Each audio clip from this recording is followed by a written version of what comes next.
সারা দেশে শরীর হওয়ার জন্য আমরা ব্যর্থ হওয়া জানাচ্ছি।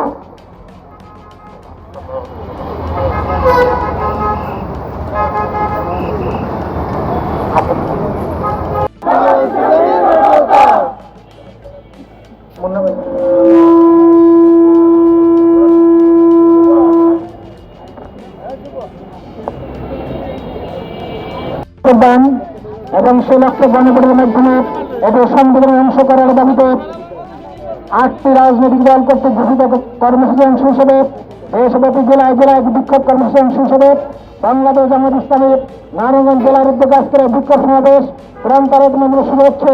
মহাগ্রন্থালয় থেকে প্রদান করতেছেন বাংলাদেশ জামায়াত ইসলামী নারায়ণগঞ্জ জেলার মজলিসের সদস্য জনাব মাওলানা ফারুক হোসাইন। أعوذ بالله من الشيطان الرجيم. بسم الله الرحمن الرحيم.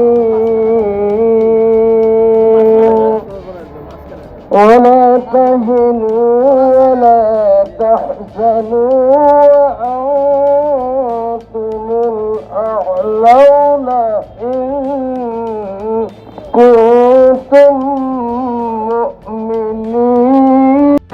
সম্মানিত আজকের এই প্রতিবাদ মিছিলের সংগ্রামী সভাপতি বাংলাদেশ জামায়াত ইসলামী নারায়ণগঞ্জ জেলা শাখার মোহতারাম আমিন, সকলের প্রিয় ব্যক্তিত্ব, বিশিষ্ট শিক্ষাবিদ, গবেষক ও লেখক মঞ্জুরুল হক সরকার, উপস্থিত জেলা সেক্রেটারি সহ জেলা নেতৃবৃন্দ এবং আমার প্রাণপ্রিয় এলাকাবাসী, আসসালামু আলাইকুম ওয়া রাহমাতুল্লাহি ওয়া বারাকাতুহু। আজ আমরা উপস্থিত হয়েছি এমন একটি বিষয় নিয়ে, যেই বিষয়টি এই জাতির সম্পূর্ণ বিপরীতে।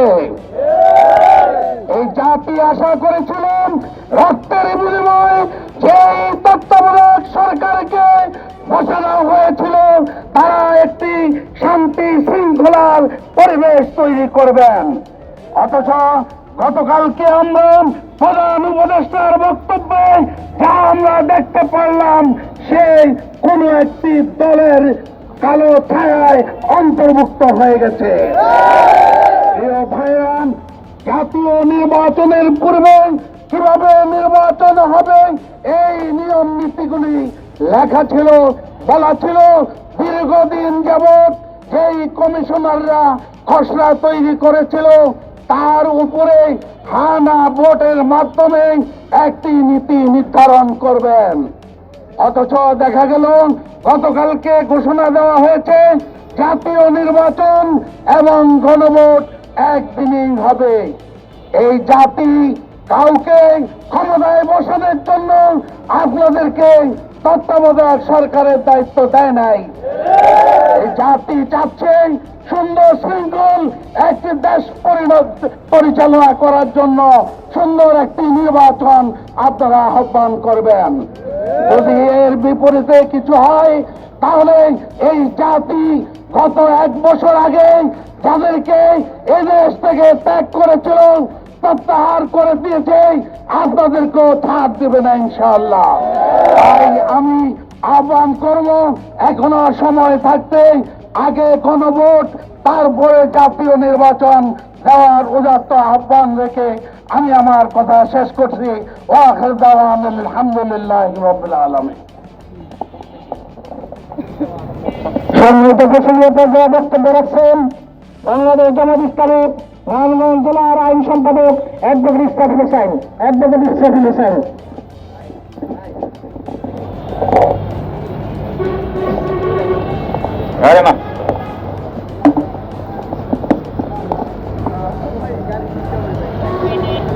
বিসমিল্লাহির রহমানির রহিম।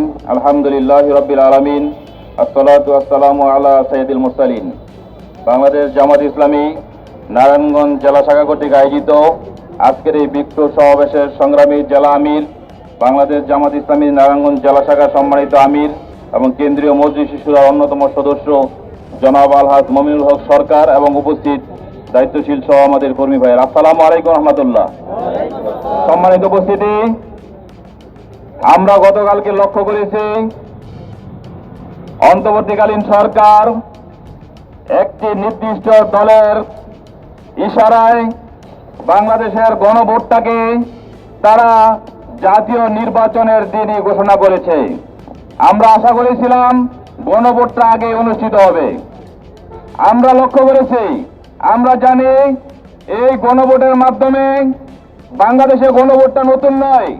এরশাদের আমলে একবার গণভোট হয়েছিল, জিয়াউর রহমানের আমলে একবার গণভোট হয়েছিল এবং শেখ মুজিবুর রহমানের আমলে গণভোট হয়েছিল। গণভোটটা কখন দরকার পড়ে? যখন পার্লামেন্ট এক্সিস্টিং না থাকে, জরুরি কোনো বিষয়ে সিদ্ধান্ত নিতে হয়, তখন গণভোট দিতে হয়। এইটাই আমাদের দেশের কনস্টিটিউশনাল। আর ওনারা কনস্টিটিউশনের দোহাই দিয়ে, সংবিধানের দোহাই দিয়ে তারা গণভোটকে একসাথে করে দিয়েছে। আমাদেরকে যদি সংবিধান মানতেই হয়, তাহলে আপনাদেরকে ক্ষমতার জন্য 29 সাল পর্যন্ত অপেক্ষা করতে হবে। দলের পাঁচটা গোলাম হিসাবে এই অন্তর্বর্তী সরকারকে ভূমিকা রাখলে চলবে না, চলবে না। দেশের জনগণ হাজার হাজার জুলাই শহীদ জীবন দিয়ে আহত পঙ্গু হয়ে ডক্টর ইউনূসকে ক্ষমতায় বসিয়েছে কোন দলের গোলামি করার জন্য নয়। আজকে যদি জুলাই অভ্যুত্থান না হতো, ডক্টর ইউনূস ক্ষমতায় বসতে পারতেন না। আজকে জুলাই সনদ পাস না হলে আজকে এই শহীদরা হবে খুনি, এই শহীদদেরকে আবার ফাঁসি, এই আহত পঙ্গুদেরকে আবার ফাঁসির কাছে জড়ানো হবে। আমরা চেয়েছিলাম এই জুলাই শহীদদেরকে একটা মর্যাদা দিতে, এই জুলাই আন্দোলনটাকে একটি বৈধতা দেওয়ার জন্য আমরা গণভোট চেয়েছিলাম। এইটা জামাত ইসলামের কোন নিজস্ব কর্মসূচি ছিল না, এটা এদেশের ছাত্র জনতার, আবামর জনতার একটি দাবি ছিল। এই দাবি আপনি না মেনে মূলত একটি বৃহৎ দলের পাঁচটা গোলামের ভূমিকা পালন করেছেন। আপনি গণভোট দিবেন, এই আহ্বান জানিয়ে আমার বক্তব্য শেষ করছি। আসসালামু আলাইকুম। সংগ্রামী ভাইরা আমাদের সামনে বক্তব্য রাখছেন রূপগঞ্জের কৃতি সন্তান, রূপগঞ্জের গণপরিষদ জনপ্রিয় জনতা জনাব আনোয়ার মোল্লা, জনাব আনোয়ার মোল্লা।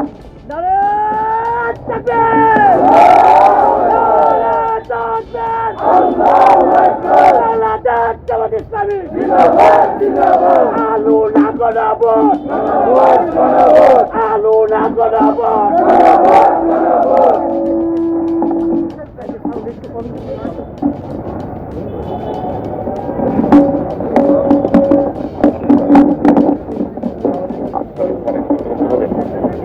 আসসালামু আলাইকুম ওয়া রাহমাতুল্লাহি ওয়া বারাকাতুহু। আজকের এই বিক্ষোভ মিছিলের শ্রদ্ধাভাজন জেলা আমির মমিনুল হক সরকার, আমাদের শ্রদ্ধাভাজন সেক্রেটারি জনাব হাফিজুর রহমান এবং জেলা নেতৃবৃন্দ, উপস্থিত বিক্ষুব্ধ জনতা, আবারও আপনাদেরকে সালাম দিচ্ছি। আসসালামু আলাইকুম ওয়া রাহমাতুল্লাহি ওয়া বারাকাতুহু। আমরা কিন্তু ইসলামপন্থীরা রাজনীতিতে পাক্কা খেলোয়াড় হয়েছি, ঠিক না? এই জন্য আপনাদের ষড়যন্ত্র কিন্তু বুঝি। যদি 24-এর গণঅভ্যুত্থানকে প্রশ্নবিদ্ধ করা যায়, তারপরে যেন তেন নির্বাচন দিয়ে যে সরকার আসতে চায়, বিগত ফ্যাসিস্টের মতোই তারা আবার দীর্ঘদিন ক্ষমতায় থাকতে চায়। এই কারণে যাতে করে আগামী পার্লামেন্টে ইসলামপন্থী মেজরিটি না হতে পারে, সরকার গঠন করতে পারে না পারে, এই সুযোগ আর বাংলার মানুষ দিয়ে না, ঠিক কিনা বলে? আমরা কিন্তু এই 24-এর বিপ্লবের পর থেকেই জনগণের সাথে সম্পর্ক রেখেছি। এখন সচেতন যুবকরা সহ, নারীরা সহ, বুদ্ধিমান সহ, ডাক্তার ইঞ্জিনিয়ার সহ 70% জনগণ আমাদের সাথে আছে। সুতরাং খেলা করবেন না ইউনূস সাহেব। আপনি কিন্তু শিক্ষিত, নোবেল পুরস্কার প্রাপ্ত, আপনি কিন্তু পলিটিক্যাল ইঞ্জিনিয়ার নয়। আমি মনে করেছিলাম একটা বিদেশি দেশের ট্যাবলেট একটা রাজনৈতিক দলের কিছু নেতারা খেয়েছেন, এখন মনে হচ্ছে ওই ট্যাবলেটের কিছু অংশ আপনিও খেয়েছেন। ওই বিদেশি দেশের ট্যাবলেট যারা খায় একটু উল্টা পাল্টা কথা বলে, ঠিক কিনা বলে? এই উল্টা পাল্টা কথা রাজনীতিবিদদের কাছে শুনেছি, অনেক উল্টা পাল্টা কথা, আর আপনি কলম খোঁজাচ্ছেন উল্টা পাল্টা।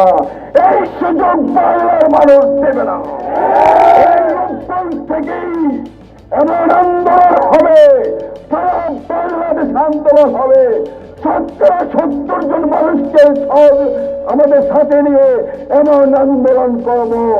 এই জুলাইয়ের আইনের বৃত্তি আপনাদেরকে দিতেই হবে, না দিলে 24-26-এর যে নির্বাচনের স্বপ্ন দেখছেন, ক্ষমতা যেন কোনোভাবে কারো হাতে দিয়ে চলে যেতে চাচ্ছেন, সেই সুযোগ কিন্তু পাবেন না।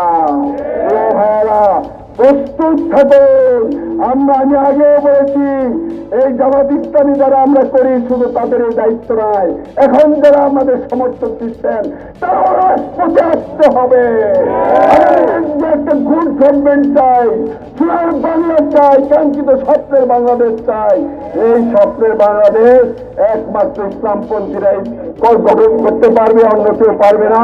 আপনাদেরকে উদাত্ত আহ্বান জানাই, আগামী যে কোনো কর্মসূচি দেওয়া হবে জামাত ইসলামের পক্ষ থেকে আমরা ইনশাআল্লাহ বাস্তবায়নের মাধ্যমে জুলাই সনদের আইনি ভিত্তি করে ছাড়বো ইনশাআল্লাহ।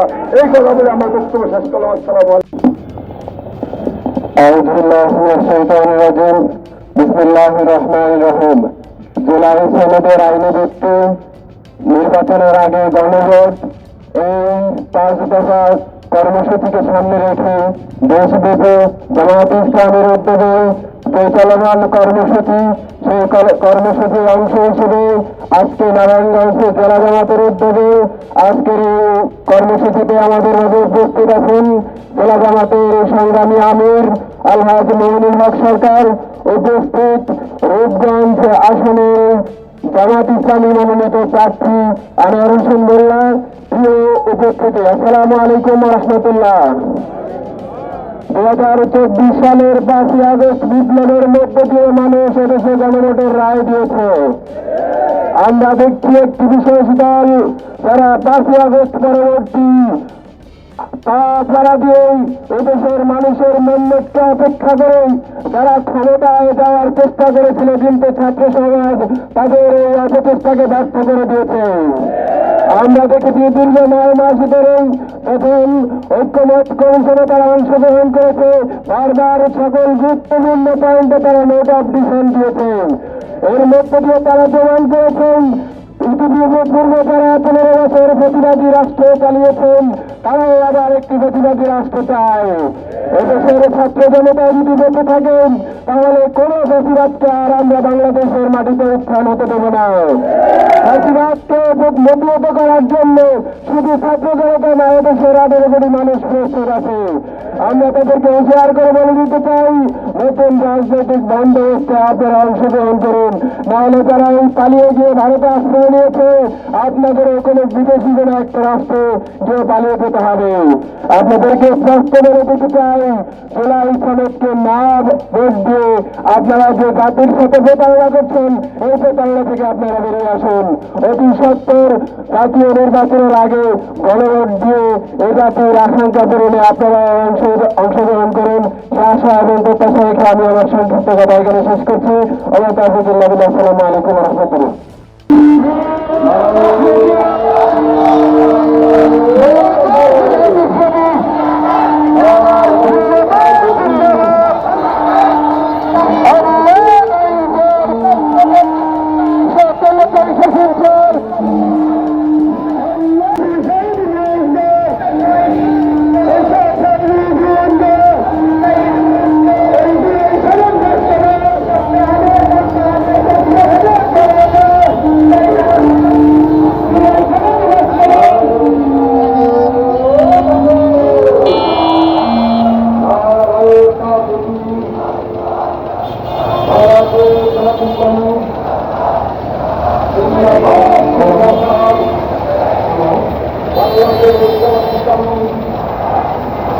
أو صراط